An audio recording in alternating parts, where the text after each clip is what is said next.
Fellow Nigerians, we are living in very trying and troubling times. This little contribution is not about Nigerian politics. It's not about what's happening here alone, but it's about something that will ultimately affect us in a very dramatic way. What is unfolding in the Ukraine is deeply disturbing. But more disturbing is the fact that most Nigerians, most Africans, indeed most people in the world, have not heard the other side of the story from the Russian perspective. There are always two sides to a story. If you go to court and hear just one side, and you don't hear the other, you can never administer justice. If you go and listen to what one person says and don't listen to the person that they are referring to has to say about a matter, you will never achieve justice. What is unfolding in the Ukraine, in the West, between Russia and NATO, something that may well end up as a third world war if we are not careful. First of all, you must appreciate the fact that Russia was encircled by NATO, literally, encircled by enemies. You must also appreciate the fact that they felt that it was unacceptable for the Ukraine to move too close to the West and even to contemplate the idea of having membership of NATO. The minute that happened, that is something that the Russians were bound to react to. And it was getting close to that. Imagine a situation whereby the Russian Federation had nuclear weapons and had a nuclear pact with Canada on the northern borders of America, or had a pact, military pact and nuclear weapons in Mexico on the southern border of America. Of course, that would be unacceptable to the Americans. Or for example, if Cuba had the same, the Americans would react in a very dramatic and forceful manner. And nobody would blame them for being forceful in the defense of their own motherland, and also to ensure that they are not able to be wiped off the face of the earth at one stroke because there's a nuclear power right next to them.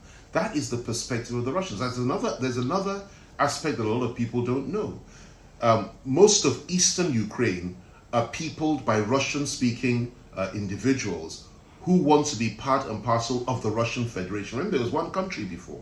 They have separatist movements there that are fighting to leave Ukraine and be part of Russia. Rather like some people in this country believe that Biafra should break off from Nigeria.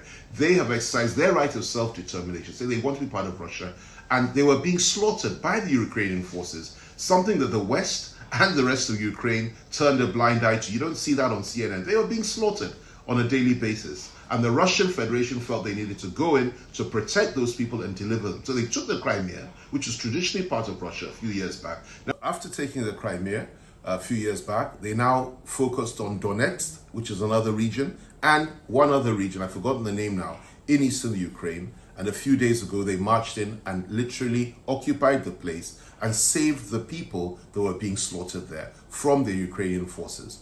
And then they had to go a step further. And why did they have to do that?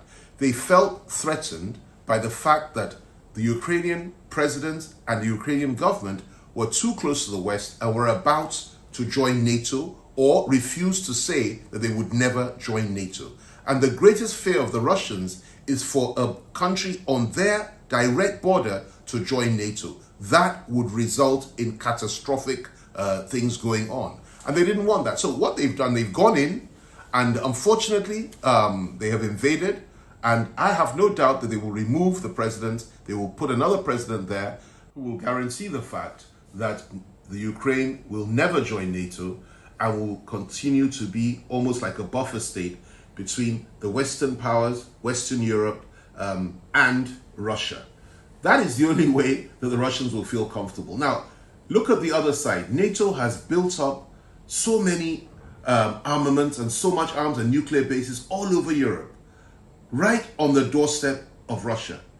The only ally that Russia has is Belarus, and of course the Chinese, and of course the Indians, who have refused to condemn what they're doing and has vetoed any acts against Russia at the Security Council, which I'm quite pleased about. Now, I'm not saying that I'm pro-Russia, I'm anti-Ukraine, or I'm anti-NATO. All I'm saying is that there is more than one side to this story. And we in this country have to stop relying on the BBC, CNN, and Al Jazeera to churn out what they are making you believe is the truth. It's not the truth. There's more than one side to the story. There's a different perspective, and there must be understanding, and you must have an informed opinion form whatever it is that you believe to be, your position based on informed facts, not on what CNN tells you or what they want you to believe. Now, there's another aspect to all this, which is very disturbing. Why is it that Poland and all the other European countries are barring fleeing refugees from the Ukraine to enter their borders? And why is it that the Ukrainian police are not allowing Africans? They are removing Africans from the free trains that they've provided for nationals of other countries, including India, Ukrainians themselves, people from all over the world to flee the Ukraine. They're providing transport for them, but they're removing Africans from those trains. And the European countries are blocking Africans from entering. You don't get much reportage on that on CNN or on BBC. I give credit to BBC, they reported it once earlier today, but outside of that, CNN doesn't mention. This is racism and it's unacceptable. And the most important thing is to appreciate the fact that the bottom line is that the white people in the Ukraine are entitled to flee and run away from Russian bombs, and they're entitled to enter Europe. But the black people, African students in Ukraine, are being barred from doing so by the Ukrainians themselves and also by the European countries. Now, what does that tell you about the mindset of these people? Putin said something. He has described the Ukrainian government as basically fascists, right-wing nationalists and fascists who are essentially racist in character. I would have to say that I agree with that. But having said that, I do condemn the fact that civilians are being killed. This is unacceptable and this is wrong. And I call for peace on all sides. Peace, restraint, and understanding. But we in the rest of the world must understand that this clash and this conflict will ultimately affect us all, and I'll tell you why. It will affect us because, as I said earlier, ultimately there will be a clash between Russia on the one hand, backed by China and perhaps India and a few other very powerful countries in the world. And by the way, China and India also have massive nuclear arsenals. But on the one hand, you will have Russia, backed by China, perhaps India, one or two others. And on the other hand, you will have NATO in its full force and, backed by America. And, these are two very, very powerful sides. And what's going to happen? And it's being planned, it's being orchestrated.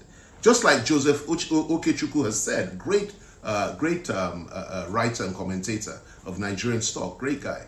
He analyzed it very, very well. I'd urge you to go and watch his videos. What's happening has been planned from years and years ago. It's going to happen. It's being provoked. The Russians are being provoked into this. And what's going to ultimately happen is that there will be a clash. The likelihood is that ultimately the Europeans and NATO will end up, in a military conflict, but there will be something on the border, there'll be a miscalculation, there'll be a skirmish. Russian troops will end up tangling with NATO forces somewhere along the western border of the Ukraine. This is after the occupation has been completed.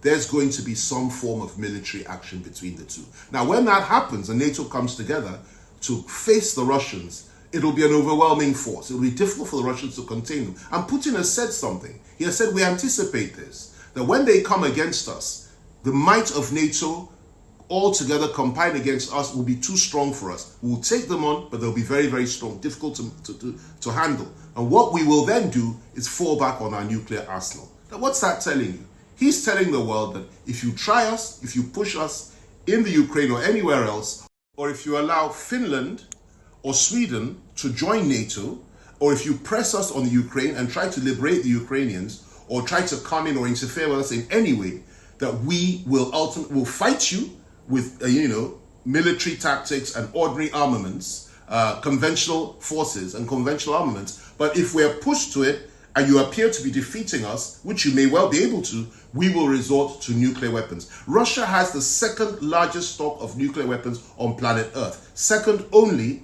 to the Americans. And of course, China, that's what's watching and is clearly behind Russia, has a third largest. How does this is going to affect the whole world, the entire world, including Africa. So we need to pray, like Joe Okechukwu keeps saying. We need to pray, we need to be informed, we need to be sensitive, and we need to understand that this thing that's unfolding is a very sad one. Sadly, it is also prophetic, and by God's grace, he will deliver us from this terrible, terrible conflict that is about to be foisted on the world. What I've outlined here may not happen immediately. It's what you call a totalitarian tiptoe, as David Icke would say. It's step by step, well calculated, but it's going to happen. And this will lead to the Third World War. It doesn't mean it'll lead to the end of the world, but it'll lead to the Third World War. Now, we pray against this. I hope I'm wrong. But our position as Nigerians and Africans is to be informed, to be prayerful, and to pray that we are not affected in a way that, you know, is something that we can never recover from. That's my prayer for this country. And I suggest we focus on things like that rather than constantly looking within and criticizing one another and insulting one another and talking about things that are essentially irrelevant, because right now we are fighting for the survival of humanity from a very, very evil force that wants to plunge the world into a Third World War. Now let me end with this. I deplore the killing and the slaughter of civilians. I want to be very clear on that. And my heart goes out to what the Ukrainian people are suffering today. They're being bombed left, right, and center. They're being driven from their cities. Hundreds of thousands of refugees are pouring over the borders into Europe. They've been thoroughly destabilized. They're being humiliated, and they're being stripped bare. But it was predictable and it was avoidable. President Zelensky made a fundamental mistake. He played into the hands of the West. He allowed them to use him as a puppet. They pushed him over the brink, caused him to provoke Russia. Russia attacked, and now they've left him all on his own. What is happening there? The blame has to be fully and squarely on the shoulders of the president. 1 month ago, I predicted this would happen, and I posted it. And I warned, and I sent a warning to Zelensky and the Ukrainians that they needed to do what? Get sense, as the Nigerians would say. Well, they didn't get the sense. Now, the West has now left them. NATO has now left them. They are all on their own. Their cities are being bombed. Their people are being killed. They're being pauperized. They're being tortured. They're being bombed to smithereens by the Russians. And nobody's there to help them other than to say, oh, sanctions, sanctions, sanctions. Yes, of course, they'll impose sanctions. But this is the first chapter of a very long book, because it'll get a lot worse. And when the real conflict starts, Ukraine will be on the front line of battle. And that is where the tragedy will really be made manifest. When nuclear bombs are thrown over European cities, Eastern cities, Russian cities, American cities, and when they touch Africa as well, and there's a major conflict here, that is when people will appreciate the fact that when I said Zelensky needed to get sense and not be used by the West to goad Russia and provoke her into doing what she's doing today, that I was absolutely right. Well, let's keep praying. We pray for Ukraine, we pray for Russia, we pray for America, we pray for NATO, we pray for everybody.